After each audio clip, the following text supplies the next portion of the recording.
Pesantren Al-Fudola Baru Rambat Timur, Pamekasan. Pondok pesantren ini didirikan pada tahun 1994 oleh Kiai Haji Fadhali Muhammad Ruham. Pondok pesantren ini terletak di Kecamatan Pademawu, Kabupaten Pamekasan, Madura, Jawa Timur. Pondok pesantren Al-Fudola ini merupakan pondok pesantren yang modern di Pamekasan. Pondok pesantren ini menaungi pendidikan agama juga menaungi pendidikan formal.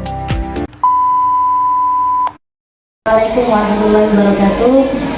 Di sini saya akan mewawancarai seorang kiai yang dimana yaitu dari Pondok Pesantren Al-Fudola Pamekasan, Madura. Ya, gimana? Jadi di sini kan saya akan mewawancarai mengenai wirid, hizib sama lainnya yang berbeda dari pondok pesantren lainnya. Yang berawal dari siapakah yang membuat atau yang meriliskan wirid tersebut? Ya, kalau doa-doa itu kebanyakan doa-doa yang diamalkan oleh para salafun as-salihun, ulama-ulama terdahulu. Kenapa? Karena memang doa-doa yang beliau buat atau ciptakan itu sudah terbukti ya ijabah, mustajabah ya, ijabah oleh Allah. Kita tiru.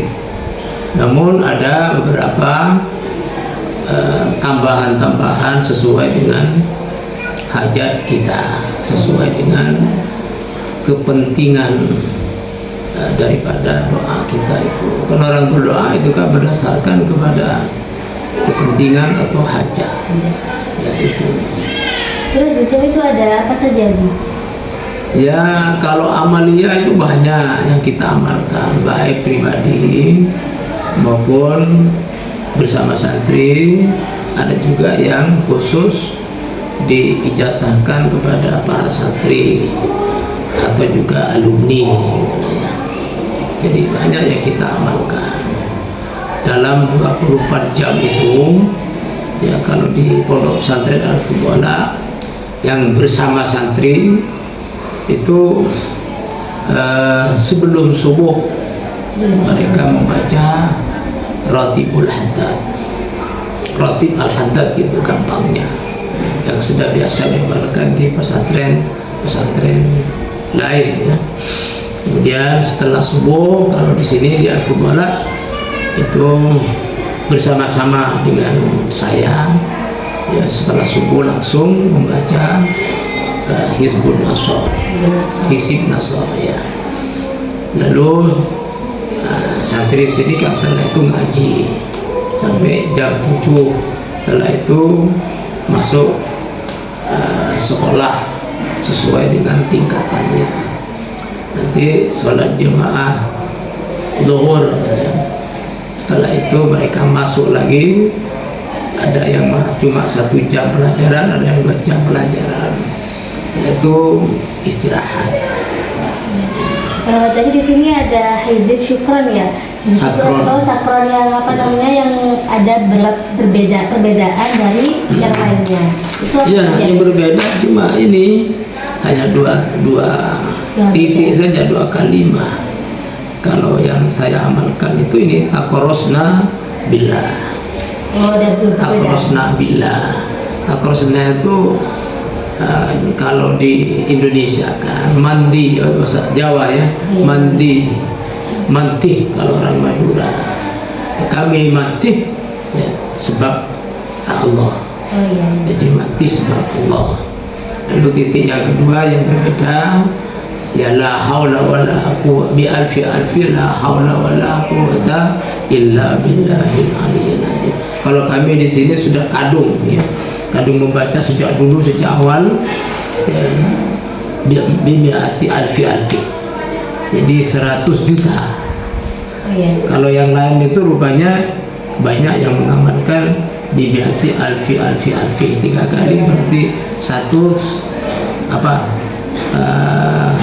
100 miliar ya. Iya. La haulanya itu 100 1000 kali 1000 kali miliar ya, berapa itu? Kalau saya dimiati alfi 100 juta. Mereka yang banyak itu 1 miliar. 1 miliar. La haula wala quwata illa billah. Kenapa kau tidak sama dengan yang lain? Ya sudah kadung mengamalkan seperti itu dari ya amaliyah yang memberikan ijazah kepada saya dulu, sehingga kami lanjutkan. Karena doa-doa semacam Yesus itu kan kami itu sesuai dengan ijazah yang diberikan oleh guru-guru saya. Mana yang benar? Insya Allah benar semua, karena terbukti ya, di Alfi ini terbukti bagi saya, baik secara rasa maupun pembuktian khasiat oleh beberapa alumni. Oh ya, berarti udah manjur ya? Manjur ya. Jadi kalau tadi takorosna itu manjur lah ya. Manjur, kami manjur billah, sebab Allah gitu lah. Sampai satu saat itu ada baru saja alumni yang mendirikan pesantren baru. Ya sedang bangun musola saja dan rumahnya di daerah rawan Bromo Corah, rawan bajingan itu. Iya. Berapa hari aja dia langsung nggak bisa jalan, perutnya besar, nggak bisa jalan, sampai mau berdiri nggak bisa.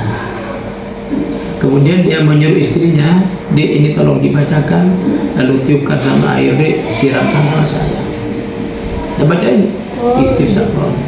Setelah dibaca, masukkan air di bak ember, lalu disiramkan, dimandikan pada sang suami. 2 jam sembuh. 2 jam sembuh. Sekarang sehat lagi ya. Kalau biasa melawan Bromo Corah atau orang-orang ya golongan istilahnya ya, belatir itu kan kadang-kadang banyak yang punya doa-doa hitam ya. Iya itu. Alhamdulillah dengan Hizbus Sakron bisa mutar itu ya, bisa hilang, dan banyak manfaat yang lain. Itu Hizbus Sakron. Itu kami baca setelah maghrib, setelah sholat berjamaah, kemudian zikir maghrib, doa maghrib, lalu baca Hizbus Sakron. Ya minaka pagar saja, itu kan pagar itu ya. Oh iya. Kemudian kalau sore itu anak kita membaca Yahya Qayyum 1000 kali. 1000 kali. Iya. Setelah asar itu. Setelah ya menjelang matahari terbenam. Oh, iya. Yang dibaca itu surat Asy-Syams. Bisa kamu catat nanti. Iya. Nggak ada di sini.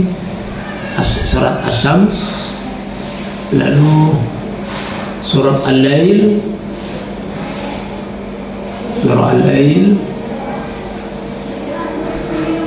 sudah.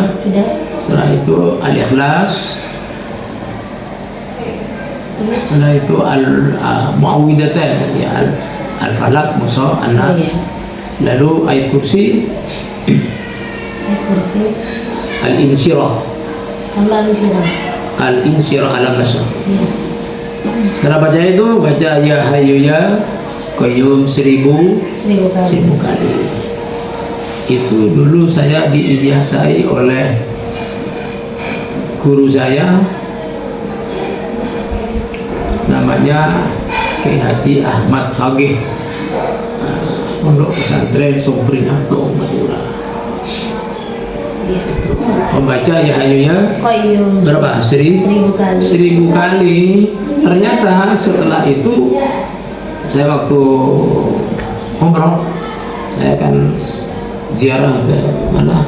Badar, ya, tempat makam para syuhada Badar. Nah, di situ ada masjid, namanya Masjid Aris, di dekat Maqbarah Syuhada Badar, perang Badar itu. Di situ tepat lokasi pas perang Badar. Di situ ada masjid, namanya Masjid Aris, Alif Ra Ya Sin, Aris, Alif Ra Ya Sin, Aris. Ternyata masjid itu dulunya di zaman Nabi berupa gerdu, gazebo sederhana dari pelepah kurma, ya. Di situ waktu datang musuh dari kafir Quraisy yang jumlahnya seribuan dengan senjata lengkap, sedangkan Rasulullah tentara Islam dengan peralatan perang yang sangat sedikit, jumlahnya hanya 313 tentara muslim mau melawan ribuan. Rasulullah duduk di gazebo sederhana itu lalu memohon petunjuk kepada Allah. Apa mau perang apa gimana? Yang dibaca itu Yahya 1000 kali. Lalu Allah menurunkan ayat, saya lupa ayatnya, ya. Apa waqatilul ladzina kafaru alladzina yaqatilunakum, itu apa saya lupa itu ya. Itu ayat itu mungkin nanti bisa dicek, perintah suruh melawan. Akhirnya dengan membaca Yahya Qayyum itu Rasulullah 1000 kali seperti yang kita amalkan. Ternyata saya baru tahu ya, ini ternyata guru saya itu memberikan ijazah amaliyah, bukan amaliyah abal-abal ya, tapi itu adalah amaliyah yang ternyata ada sejarahnya. Oh iya. Ada sejarahnya. Itu yang saya amalkan. Itu diamalkan menjelang terbenam matahari oleh para santri, baik para santri putra maupun putri. Benar. Itu diamalkan tiap hari itu, alhamdulillah diamalkan. Seperti yang saya amalkan sejak dulu. Terus bagaimana pandangan Abi tentang orang-orang yang mungkin menyalahgunakan hizib untuk dibuat? Ya, saya kira nggak bisa disalahgunakan. Oh, nggak bisa. Nggak bisa.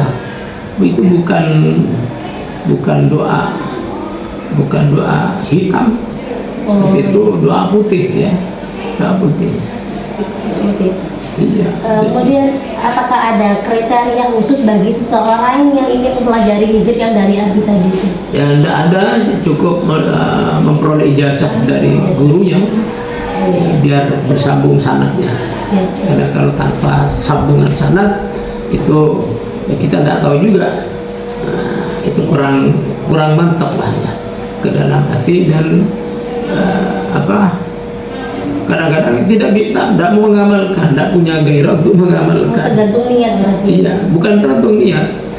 Jadi barokah guru itu ya, itu mengalir sehingga seseorang bisa istiqomah mengamalkan. Wirdul Latif ya. Jadi belum diamalkan oleh para santri karena terlalu banyak. Wirdul Latif itu saya amalkan sendiri. Ya. Dari Habib Abdullah bin Alawi bin Muhammad Al-Haddad itu ya, sama Wirdul Latif ya. Sama kayak yang lain. Sama, jadi mulai dari ini ada angkanya kan. Oh iya. Angka 1 sampai berapa nih? Sampai 35. Itu baik juga diamalkan. Kalau saya biasa diamalkan tengah malam kalau sempat ya. Kalau waktunya ada tidak mepet ya, kalau masih cukup waktu tak amalkan. Namanya wirdul karena panjang, tidak diberikan sama santri dan sudah ada gitu loh. Kalau malam itu setelah sholat tahajud hanya memakai apa itu rotibul haddad. Iya, rotibul haddad. Di sini ada juga rotibul haddad. Pengamalnya sama kayak yang lain juga ya? Rotibul haddad itu sama kayak yang lain juga? Sama, ini kan agak pendek ini. Oh iya. Bisa fotokopi. Sampai sini. Lalu doa-doa yang sangat sastra itu juga doa simtuturo. So, kalau ada apa istilahnya mahlul kiam, ya, itu saya pakai doa ini. dan lengkap dengan artinya semua. Ini kan apa namanya, sastra ya. Kata yang ini minas saqawa ila sa'adat, mimin semua ya. Oh iya. Itu kan sastra itu. Sastra itu ala semua. Oh iya, bisa. Itu sastra. Itu doa Simtud Duror dari Syekh Habib Ali bin Husin Al-Habsyi itu ya. Yang di khol di Solo itu. Oh iya. Kalau ada khol Solo, kholnya ini khol pengarang ini Simtud Duror. Pengarang sebenarnya. Ya, Habib Ali bin Husin Al-Habsyi. Terus untuk yang terakhir, apa pesan dari Adi untuk generasi muda sekarang yang mungkin tertarik untuk belajar hizib ya? Ya ini kalau nyantri bisa ya, sudah dibiasakan. Oh. Ya kalau tidak mundur ya sulit. Oh iya, sudah. Mereka tidak bisa istiqomah. Ketertarikan. Hanya bagi santri. Inilah keuntungan santri. Mereka selain dapat ilmu juga memperoleh pagar ya, pagar dirinya, keluarganya, lingkungannya di rumah masing-masing. Apalagi kalau mereka nanti mendirikan pesantren sendiri, mereka sudah punya apa istilahnya pagar ya, punya benteng diri, benteng keluarga, benteng pesantrennya, benteng lingkungannya. Memang harus begitu. Jadi pesantren jangan hanya langsung hanya ilmu terus tanpa ada wirid atau munajat kepada Allah. Lalu ada lagi setelah maghrib itu asar 5 waktu. Setiap ba'da sholat 5 waktu saya juga mengamalkan dengan santri munajat kepada Allah. Baik, terima kasih untuk Adi sudah meluangkan waktu. Jadi itulah teman-teman. Jadi tadi itu yang dimaksud dengan wirid, hizib sama doa-doa dari Pondok Pesantren Al-Fadhalah. Saya Zatullah Mila lebih undur diri. Terima kasih. Wassalamualaikum warahmatullahi wabarakatuh.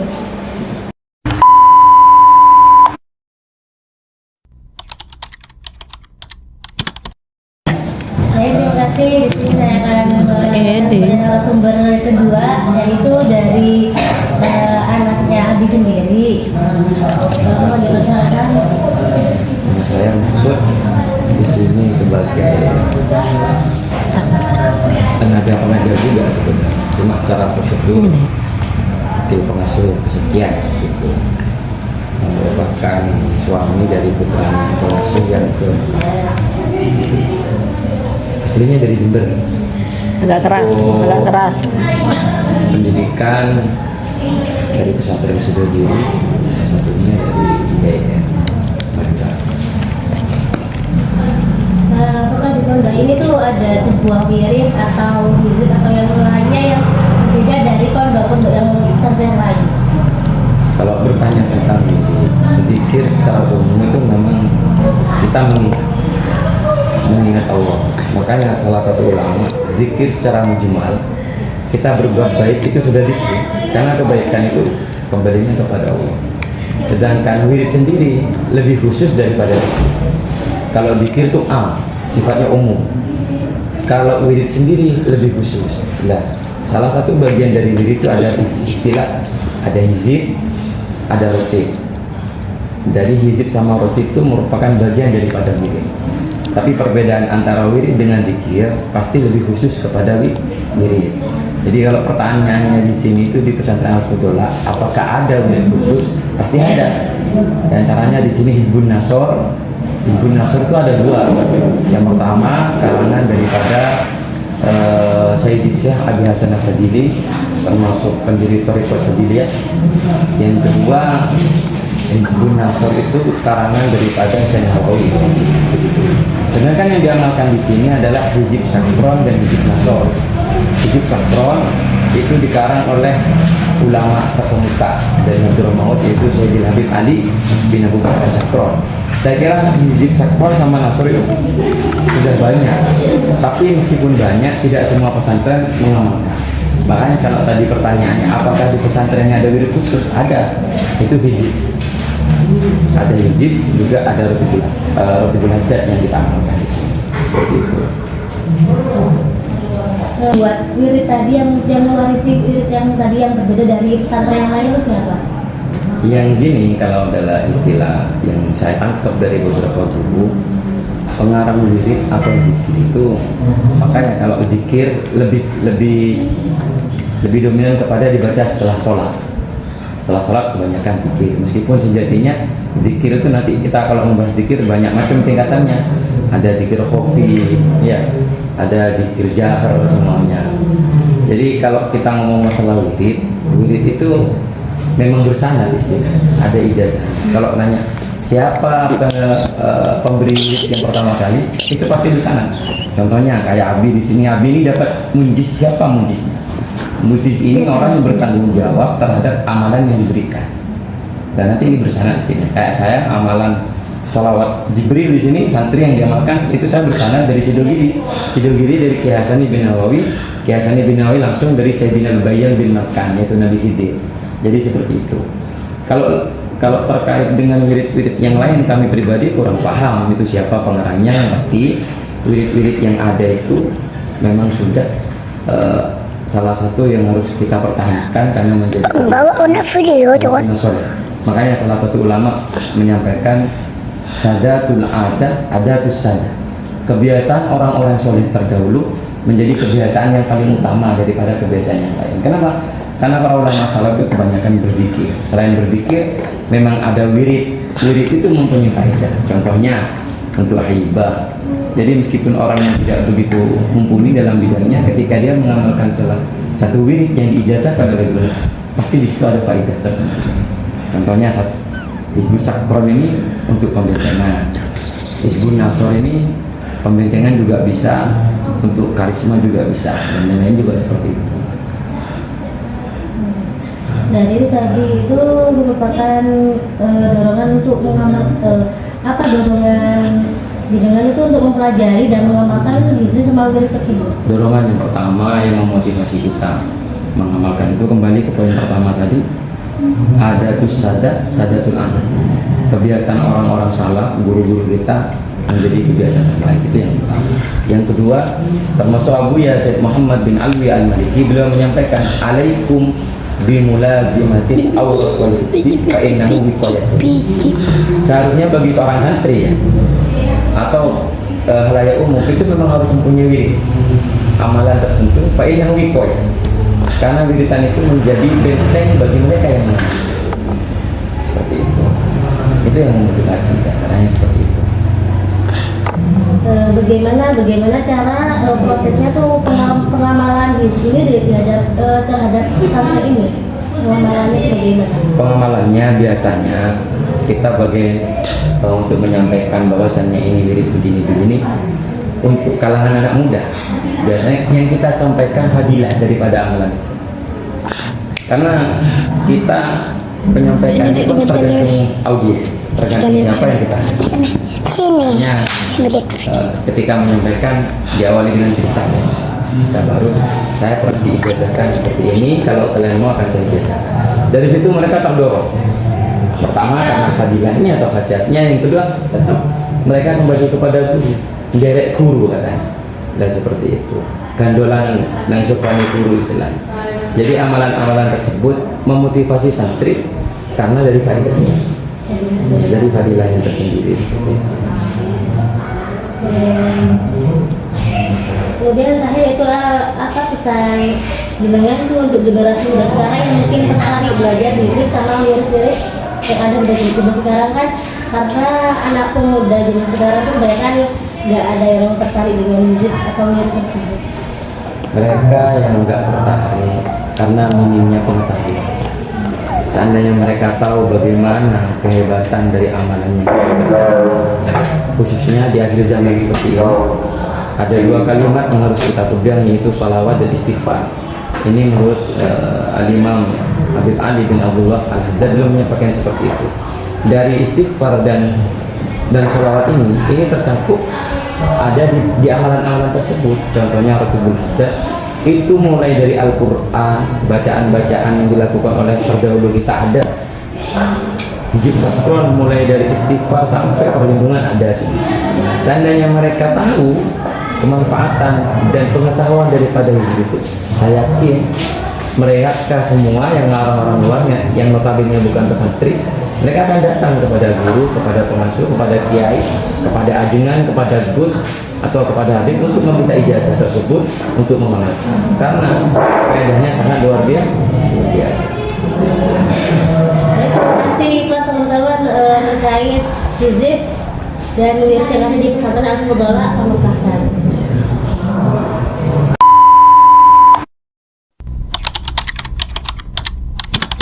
Assalamualaikum warahmatullahi wabarakatuh.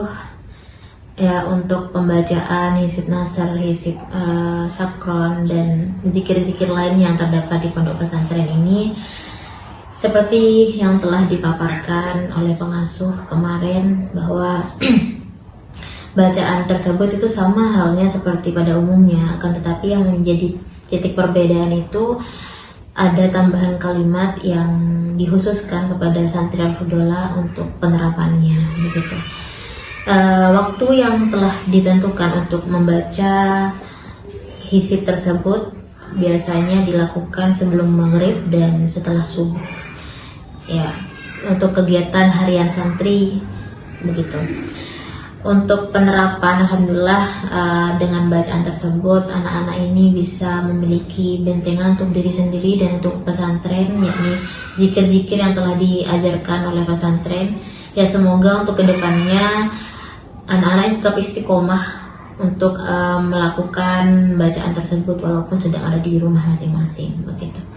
Sekian dari saya. Wassalamualaikum warahmatullahi wabarakatuh.